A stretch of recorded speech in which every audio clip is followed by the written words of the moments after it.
8/2024 ஹிந்து பேப்பரில் உள்ள important articles என்னென்னு பார்த்துடலாம். First, Hasina quits flees Bangladesh lands in India as protest surge. So அப்படின்ற மாதிரி ஒரு ஆர்டிகல்ஸ் வந்திருக்கு. இது எதை பேஸ் பண்ணி வந்திருக்குனாக்கா, இந்த ப்ரொட்டஸ்ட் நடக்குது பங்களாதேஷில், ஸ்டூடெண்ட்ஸோட ப்ரொட்டஸ்ட். ஸோ இதோட எஃபெக்டாக தான் இந்த மாதிரி நடந்திருக்கு. So பங்களாதேஷோட PM Sheikh Hasina. So இவங்க எதனால் வந்துச்சு அப்படின்னா, ஃபஸ்ட்டு இனிஷியேட்டிவ்னு பார்த்தோம்னா 30% ரிசர்வேஷன்ஸ் சுப்ரீம் கோர்ட் கொடுத்தாங்க. ஸோ கொடுக்க சொன்னாங்க. யாருக்கு அப்படின்னாக்கா, ரிசர்வேஷன்ஸ் ஃபார் த ஃப்ரீடம் ஃபைட்டரோட அவங்களோட ஃபேமிலிக்கு. ஸோ இதை எதிர்த்து தான் இந்த ப்ரொட்டஸ்ட் அப்படின்னு நடந்தது. ஸோ இப்போ ரீசெண்டாக சுப்ரீம் கோர்ட்ஸ் என்ன சொல்லியிருக்காங்கன்னா, 30% அப்படின்றது 5% கொடுக்கணும் ரிசர்வேஷன்ஸ் அப்படின்றது இவங்களோட கோரிக்கையாக இருக்குது. ஸோ இதனால் இந்த ஒரு இஷ்யூஸ்னால இந்தியாவுக்கு என்ன ப்ராப்ளம் வரும்னு பார்த்துட்டோம்னா, மைக்ரேஷன்ஸ் அப்படின்றது நிறைய நடக்கிறதுக்கு வாய்ப்பு இருக்குது. ஸோ ரெஃப்யூஜிஸ், இந்தியன் ஹிந்துஸ் நிறைய ஹிந்துஸ் ரெஃப்யூஜிஸ் அஸ்லம் கேட்டு நம்ம இந்தியாவுக்கு வரதுக்கு நிறைய வாய்ப்பு இருக்குது. ஏன் அப்படின்னா, பச்பன் MBA அப்படின்றது இந்தியாவோட நெய்பர்ஹுட் பார்டர்ஸோட ஷார்ட்கட். ஸோ பச்பன், B for Bangladesh, C for China, P for Pakistan, N for Nepal, M for Myanmar, B for Bhutans, A for Afghanistan. So இந்த ஆர்டரில் பச்பன் MBA அப்படின்றது ஒரு டார்கெட்டாக ஒரு ஷார்ட்கட் அக்ரனம்ஸாக கொடுத்துருக்கோம். ஸோ இதில் அதிகமான பார்டர்ஸ் இந்தியாவில் யார்கிட்ட இருக்குது அப்படின்னாக்கா, பங்களாதேஷ்கிட்ட தான் 4156 பார்டர் லேண்ட் பார்டர் ஏரியா இருக்கிறதா சொல்கிறாங்க.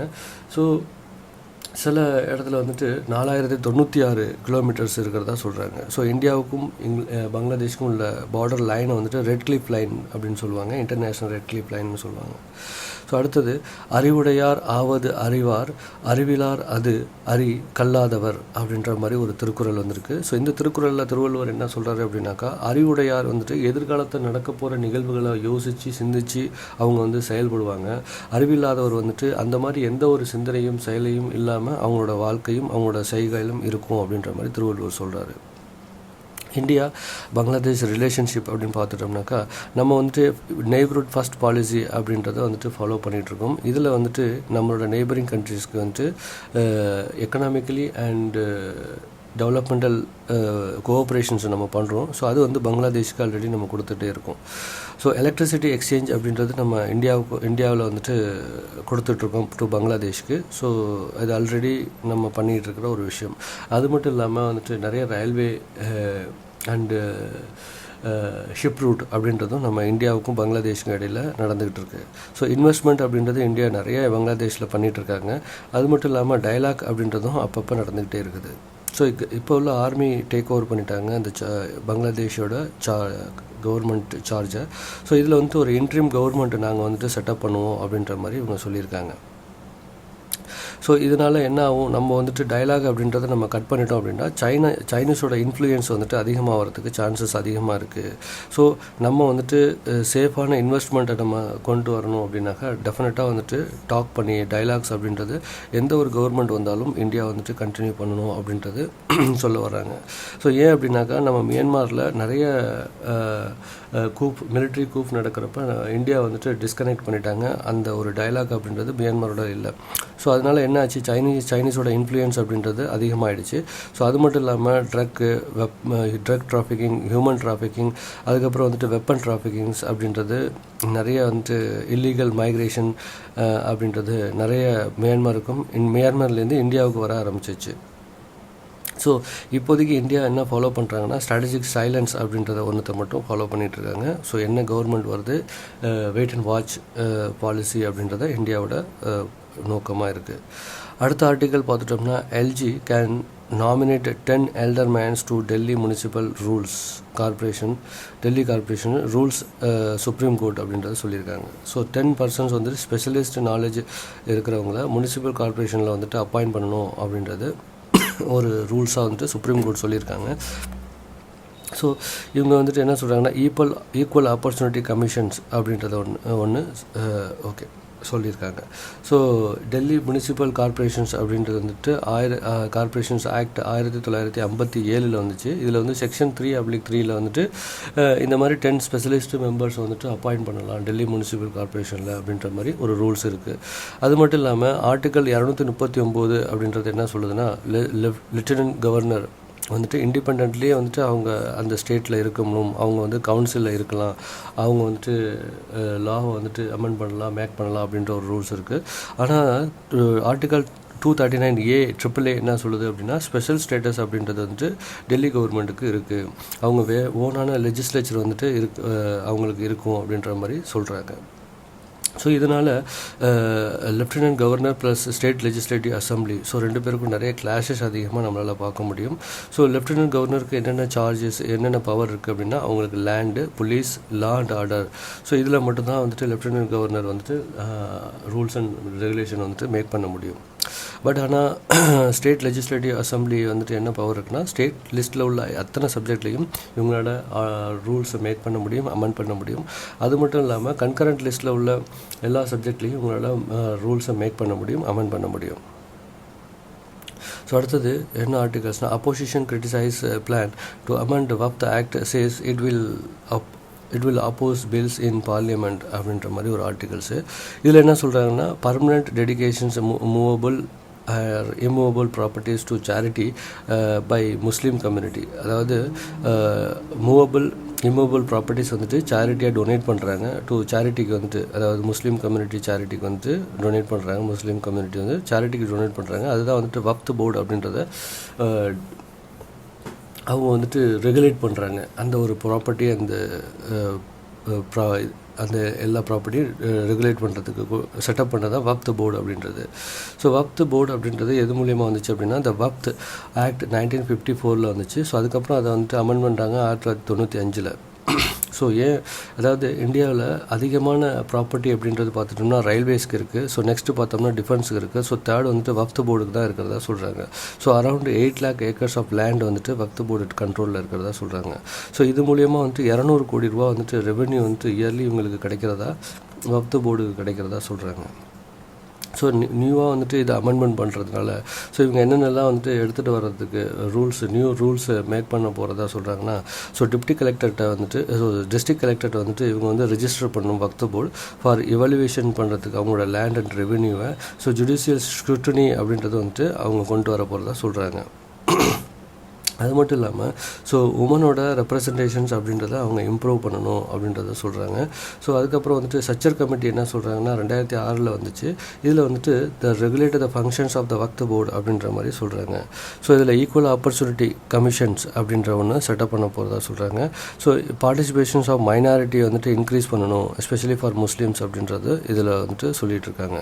ஸோ மதரசாவோட எஜுகேஷன்ஸ் குவாலிட்டியை வந்துட்டு, so national level education quality advance லெவலாக வந்துட்டு இவங்க வந்து மாற்றணும் அப்படின்னு ரெகுலேட் பண்ணணும் அப்படின்றது இவங்களோட கோரிக்கையாக இருக்குது. அது மட்டும் இல்லாமல் மதரசாவில் மூலியமாக கொடுக்குற டிகிரியை வந்துட்டு அக்செப்ட் பண்ணணும் அப்படின்றதும் இவங்களோட கோரிக்கையாக இருக்குது. அடுத்தது how time has been kept thoughts throughout history from sundials to atomic clock அப்படின்ற மாதிரி ஒரு ஆர்டிகல்ஸு. இதில் என்ன சொல்கிறாங்கன்னா, குவார்ட்ஸ் கிளாக் அப்படின்றதும் அட்டாமிக் கிளாக் அப்படின்றது 2 டைப் ஆஃப் கிளாக்ஸ் இருக்குது. ஸோ இதில் வந்து குவார்ட்ஸ் கிளாக் என்ன செய்யுது அப்படின்னாக்கா, பவர் வந்துட்டு ஜென்ரேட் பண்ணது 2 குவார்ட்ஸுக்கு கொடுக்குறதா சொல்கிறாங்க. அதுவே அட்டாமிக் கிளாக்ஸ் வந்துட்டு போத் ஐசோடோப்ஸ்க்கு வந்துட்டு பவரை வந்துட்டு டிஸ்ட்ரிபியூட் பண்ணுறதா சொல்கிறாங்க. ஸோ இப்போ புதுசாக வந்துட்டு ஆப்டிக்கல் கிளாக் அப்படின்றது ஒன்று நியூலி இன்ட்ரடியூஸ் பண்ண போகிறதா சொல்கிறாங்க. ஸோ இது ஜஸ்ட் ஃபார் நாலேஜ்க்காண்டி, டீப்லி நாலேஜ் வந்து தேவையில்லை. ஸோ அடுத்தது பவரிங் இந்தியா ஃபியூச்சர்ஸ் அப்படின்ற ஒரு ஆர்டிகல்ஸ். இதில் என்ன சொல்கிறாங்கன்னா, hydro storage, nuclear security, energy efficiency, so இதெல்லாம் நம்ம வந்துட்டு இந்தியா வந்துட்டு இன்க்ரீஸ் பண்ணணும் அப்படின்றது சொல்கிறாங்க. ஸோ ஏன் அப்படின்னா 97% வந்துட்டு எலக்ட்ரிசிட்டி அப்படின்றது ஹவுஸ் ஹோல்டுக்கு வந்துட்டு இந்தியாவில் கொடுத்துட்ருக்காங்க. இந்தியா வந்துட்டு இன்ஸ்டால்ட் ரினியூவபிள் கெப்பாசிட்டி வந்துட்டு ஒன்லி வந்துட்டு 4% தான் இருக்குது. இதை வந்துட்டு டெஃபினட்டாக இம்ப்ரூவ் பண்ணணும் அப்படின்றது சொல்கிறாங்க. ஸோ இந்தியாவோட பொசிஷன் அப்படின்னு பார்த்தோம்னா 4th லார்ஜஸ்ட் ரினியூவபிள் எனர்ஜியாக இருக்குது இந்த வேர்ல்டில். ஸோ 40% வந்துட்டு லாஸ் அப்படின்றது பவர் டிஸ்ட்ரிபியூஷனில் நடக்கும். அதை வந்துட்டு இப்போ லேட்டஸ்ட்டாக வந்துட்டு கம்மி பண்ணிட்டு வந்துட்டு இருக்காங்க. ஸோ ஆனுவல் எலக்ட்ரிசிட்டி டிமாண்ட் அப்படின்றது ஸோ ஒவ்வொரு வருஷமும் 7 to 9% வந்துட்டு இன்க்ரீஸ் ஆகிறதா சொல்லிகிட்டு இருக்காங்க. ஸோ இந்தியா வந்துட்டு ஸோ ஒரு ஆல்டர்னேட்டிவான எலக்ட்ரிசிட்டி ப்ரொடியூசிங் டெக்னிக் வந்துட்டு மெத்தட்ஸ் வந்து ஃபாலோ பண்ணணும், எஸ்பெஷலி ஃபார் ரினியூவபிள் எனர்ஜிலேருந்து அப்படின்றத சொல்கிறாங்க. ஸோ இந்தியா வந்துட்டு டார்கெட் என்னென்னா 500 ஜிகாவாட்ஸ் அப்படின்றது ரினியூவபிள் எனர்ஜி மூலியமாக 2030 வந்துட்டு ப்ரொடியூஸ் பண்ணணும் அப்படின்றது இந்தியாவோட டார்கெட்டாக இருக்குது. ஒன்லி 13% தான் வந்துட்டு நம்ம எலக்ட்ரிசிட்டியை வந்து ப்ரொடியூஸ் பண்ணுறோம் ரினியூவபிள் எனர்ஜிலேருந்து. ஸோ ரினியூவபிள் எனர்ஜி அப்படின்றது வந்துட்டு wind energy, solar energy, so hydro electric power energy, nuclear energy, so இதெல்லாம் வந்துட்டு ரினியூவபிள் எனர்ஜி அப்படின்ற மாதிரி சொல்கிறாங்க. ஸோ பஞ்சாமிர்த் ஸ்கீம் படி வந்துட்டு இந்தியா வந்துட்டு 2070 50% வந்துட்டு ரினியூவபிள் எனர்ஜி மூலியமாக சோர்ஸஸ் வந்துட்டு எலக்ட்ரிசிட்டி வந்து ப்ரொடியூஸ் பண்ணுவோம் அப்படின்றது ஒரு டார்கெட்டாக இருக்குது. ஸோ ஆனால் வந்துட்டு இப்போ சைனாவில் பார்த்துட்டோம் அப்படின்னாக்கா 300 ஜிகாவாட்ஸ் அப்படின்றது சோலார்லேருந்து விண்டுலேருந்து மட்டுமே அவங்க வந்துட்டு எலக்ட்ரிசிட்டி வந்து ப்ரொடியூஸ் பண்ணுறாங்க ஆல்ரெடி.